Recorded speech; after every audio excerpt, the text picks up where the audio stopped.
Welcome to a new paradigm of education. I'm your host, Monique Sayers, and today we have a very special guest with us. Her name is Katherine. She's a mother, mentor, educator, and most of all, a visionary. She's been in education for teaching and counseling for over 20 years, and she's the creator of Henosis. So I guess I'd like to start by just allowing you to further introduce yourself to everybody. Thank you, Katherine. Sure. Thank you for having me. So I have been teaching, like she said, for about 20 years, and I started in American public schools. I actually am a music teacher, turned English teacher, turned counselor. And during that time, I've taught like the little ones all through high school and now college as well. So my experience brought me to Peru, where I have been teaching. I taught music at the American International School for 6 years. And recently, with the pandemic, things changed a lot. So music programs were cut in a lot of places, including the school I was working at. So I got my certification in English teaching because I almost switched my major to that in college. It's definitely, I think, communication goes well with language and with music. So I got my certification as a school counselor and as an English teacher. And I've been teaching in a private Catholic boys' school for the last year, and also running Henosis, my education and wellness center. Oh, I think you're muted. Okay, wonderful. I always love hearing people's background stories because it helps us understand how we're building this bridge of a new paradigm together. I'd love to know more about Henosis that you mentioned, because I just love this word holistic education. It lights me up so much. Would you explain more about it, please? Sure. It was an idea. Okay, so when you find out that your job is going to be cut, right, you're going to lose your position. I had what we call golden handcuffs. I had a perfect job with everything that I thought a school should be. But as you go through those years, you slowly find the things that don't fit your philosophy. And so when this opportunity came up, I thought about what I really wanted to do in education. And I thought about all the things that frustrated me about schools and what I saw that wasn't working for kids. And I decided to be brave and start Henosis, which the name comes from the Greek word Henosis, which means unity. But it means unity in a universal way, like a profound unity that unites us all. So that's how I chose it as the name. And my idea is that the best learning happens in context and always puts the humanity of the student first. And it's very difficult in an institution that has things that are rigid, like their schedules and staffing and having to manage the number of students they have. It's very difficult for that philosophy to shine. And it's not a dig on institutions that are trying their best to do it. There are great schools out there that really want that for kids, but they run into limitations.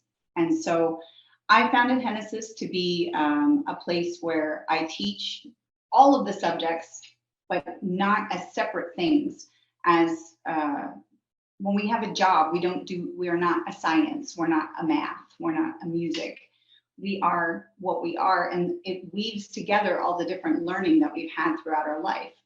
And to me, it doesn't make sense that we are continuing to teach subjects in isolation, when really the best experiences, the most profound learning is happening in those moments where there's many different strands coming in and from the different disciplines, and they're just naturally in the experiences we have. So I began teaching homeschool and road school students, kids who were traveling around the globe and needed a teacher. So yeah, that's how Henosis came to be, and a little bit about what I do with it. Yeah, so then you started out with teaching the homeschooling community and people that were on the road. So what is it exactly that you are offering, like in terms of holistic education? Like, could you just step it out maybe for people who are wanting to know more? Because I'm curious as well, like, how does it look exactly? Sure. So I had a pair of students, one was in 4th grade and one was in 1st grade, and their parents took a year off and they were traveling around the country or traveling around the globe. And as they, in their travels, I would Zoom with them and I would ask them, what are you doing? What are you seeing? What's going on in your world? And they'd tell me things like, oh, we're in Chile and we're in this beautiful eco reserve near Patagonia. And I'd say, oh, that's awesome. What are you doing with your parents today? We're going to go take a nature walk. I said, that's great. So then I start teaching about different plants, about ecosystems, about the different bugs and animals and things that they might see on their nature walk. And I say, take some pictures. And the next class, we're going to look at those pictures and talk about how that goes into how those things work together to create our world. And in the interim between the two classes, I look up her science standards. I look up her social studies standards. I look up any of the standards that I think could be weaved into the experience she had. And the next lesson, we debrief about her experience. Sometimes they do some English writing or some writing standards. And then we go into the science standards, and then we go into the social studies standards, all using that one experience that the road school student has. Yeah, that's beautiful how it's integrated. And I guess it's really different and unique for each student that you have. You know, one day you're learning bugs, the next day it could be something completely else, like about the city and have you got students from all around the world, or have you found it's just in certain areas? The majority of my students are from the United States and they're traveling abroad because they want to keep the instruction going in English. Yeah, that's really needed. Yeah, that's great to know. So it's kind of like almost like world schooling, perhaps you could classify it as, perhaps people who are wanting to integrate their life, but also continue with the road of learning. Yeah. Okay. Yeah. Thank you for explaining that to me. Okay. You also talk a lot about social emotional learning. Would you like to explain more to us about why do you think it's necessary and important in education? I can't imagine anything more important than helping children understand who they are, how to be their best self, and how that fits within different contexts, social contexts. And so while I'm doing that road schooling, while I'm teaching whatever it is I'm teaching, whether it's music or English or this integrated homeschooling, I think at the center of it is the human being. And the human being needs to know how to self-regulate their own emotions, which I like the Yale ruler system of the identifying your emotion, being able to understand it, label it, and then decide if you want to keep that emotion or shift that emotion. And I do a lot with music to change your mood and to help you either appreciate the mood you're in and go full and deep into that mood, or shift it so that you can cope with those emotions in a healthy way. So I think it's fundamental to educating a person to teach them that self-regulation, social awareness, responsible decision-making. I use the CASTLE frameworks to kind of guide the counseling side of what I do when I'm working with students. Could you go into that? I have never heard of that aspect. You say the CASTLE model? Yeah, the CASTLE frameworks are, I believe, developed by the American Association of Counselors. I think it's ACA. Sorry if I'm wrong.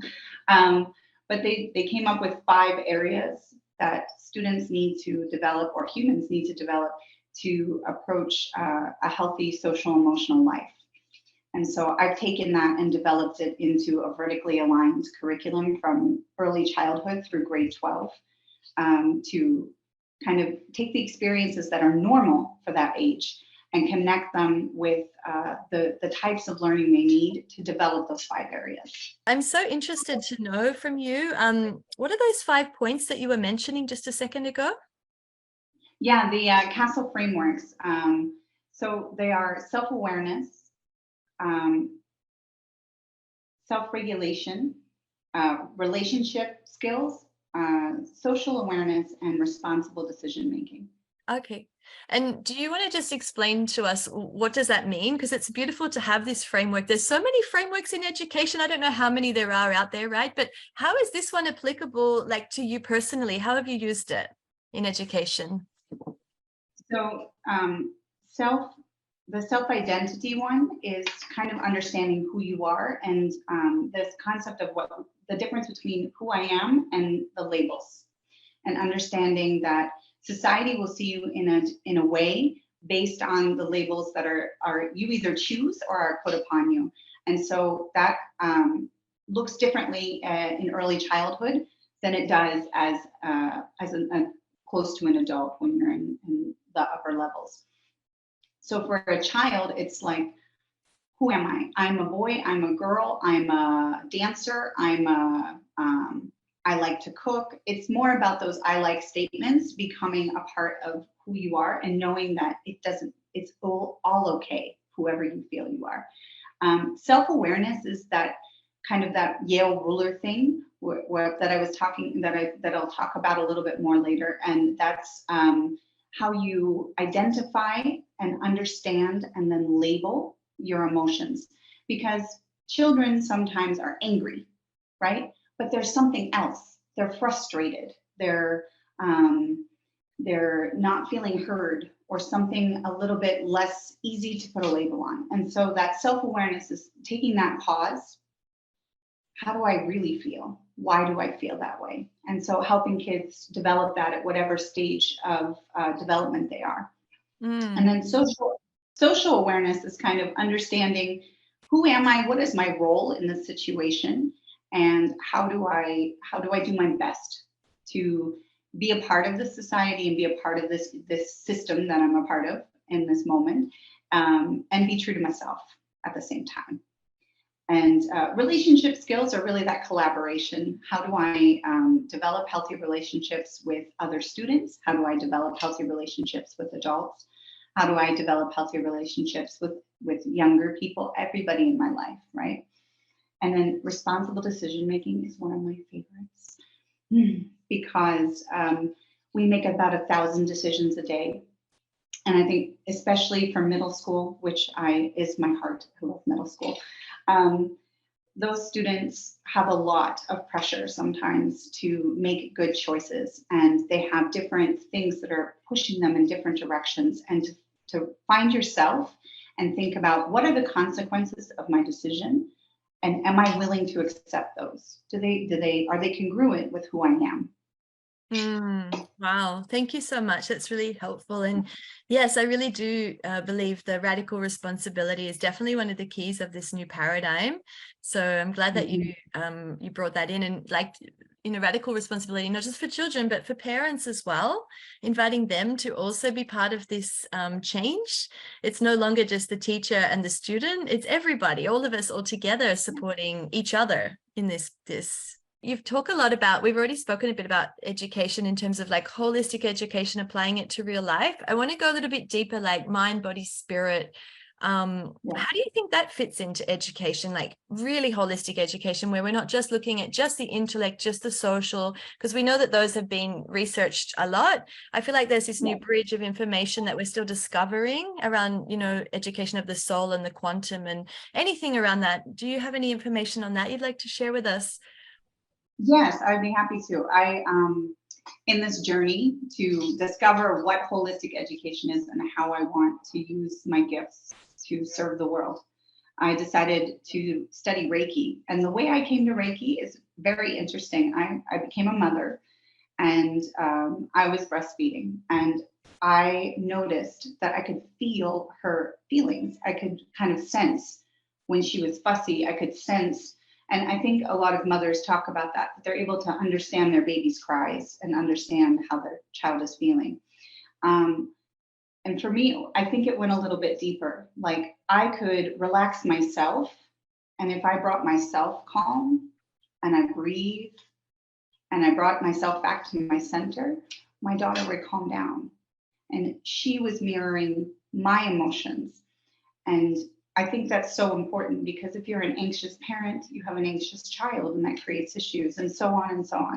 So when I realized I was holding her and putting my hands wherever I felt her frustration, and I was breathing with her and calming her down, I said, I'm doing something here. I want to know more about it. And so I researched Reiki. which I think my grandfather used to do. And he was he did acupuncture and different things. And so I think he taught me some things when I was younger, and I had just forgotten. So I decided to study Reiki, and I went through all the levels and became a Reiki master. It was during the pandemic, so it was very difficult to practice practically.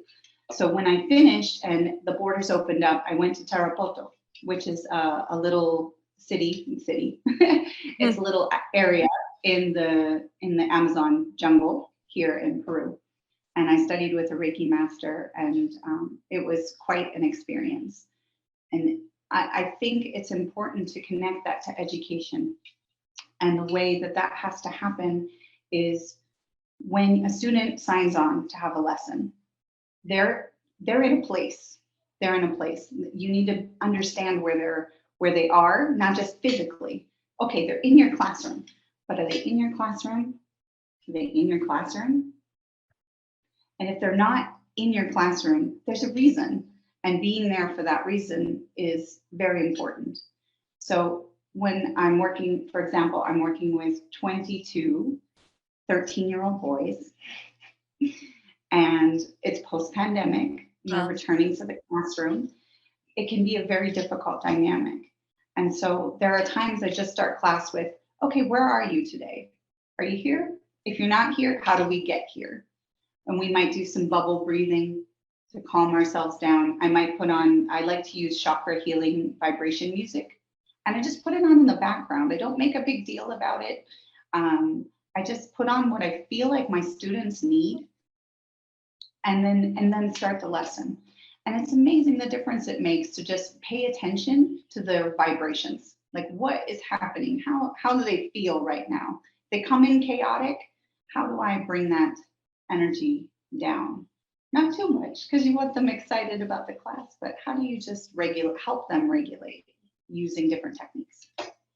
Yeah, thank you for sharing that. And thank you for showing how you've actually applied it in education as well, because I'm always talking about the power of the quantum work and how it's really important for us to regulate because the children will be regulated, and then how it's important for them to also. So I really love how you've showed that it's really simple, that anybody can do this, even just from YouTube, finding some beautiful music that's of high resonance and playing that in the background. And as you said, just breathing and making it simple rather than making it this big event where they have to study it. Maybe they want to, but like just bringing that in gradually, and maybe eventually there's natural interest that arises from that, or maybe there's not as well. So amazing. Yeah, I've had many students come to me and say, what is this? And they want to know more about it, and they get interested in vibration healing and music therapy.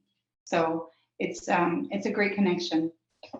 Thank you. Thank you. Okay, so I feel like we've covered a lot today. What I wanted to ask you is what I ask all of our podcast guests that come on is, well, what is your vision for a new paradigm of education?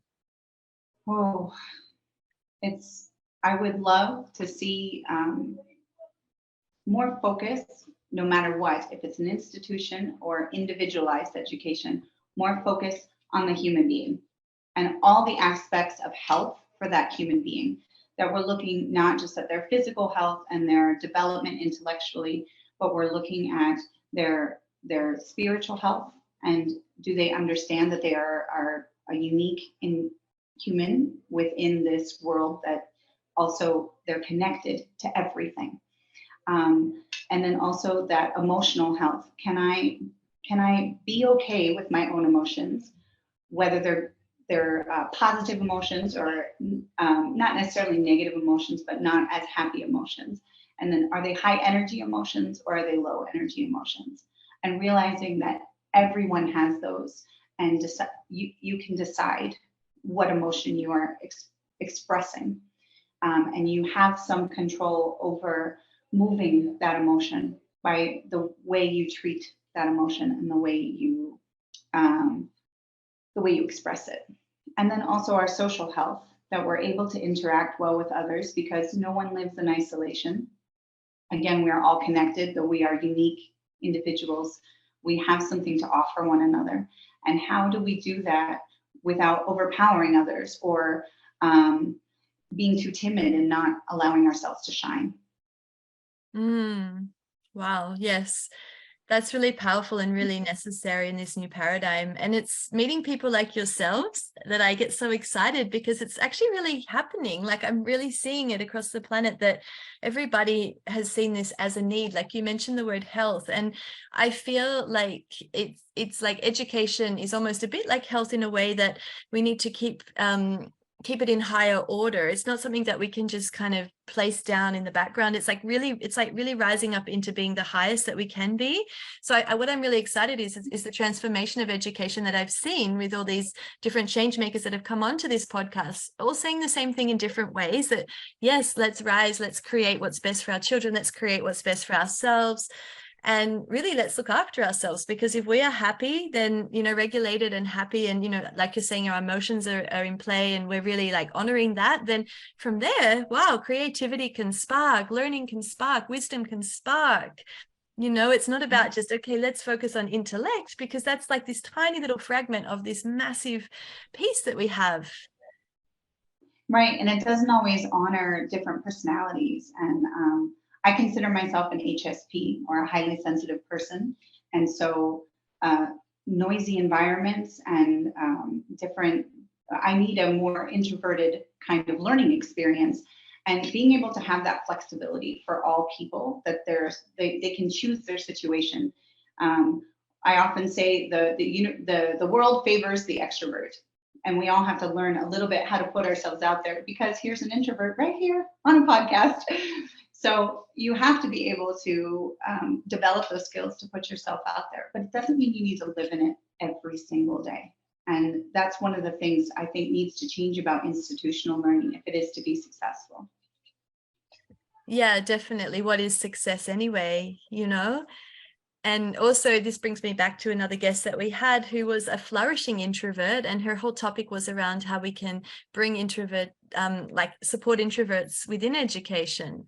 Because you're right, the world has always been showing us like the bigger ones are shining, and what about the others? And everybody's the same. So I really love that you've also brought this energy into the podcast to share with us about that from your experience as well.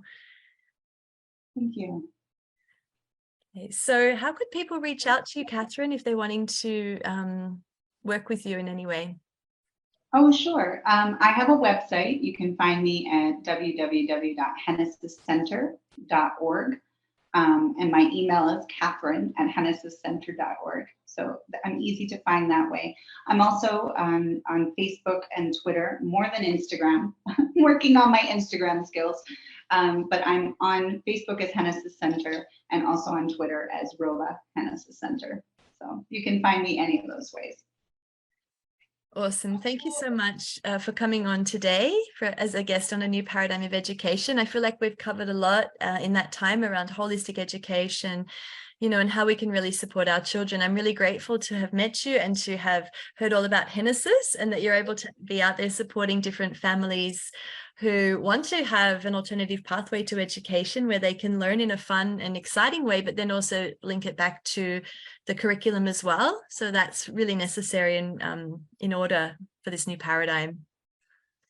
Yeah, I think it helps students who have to transition back to the traditional models of school to have covered their grade level standards, but in a completely different way.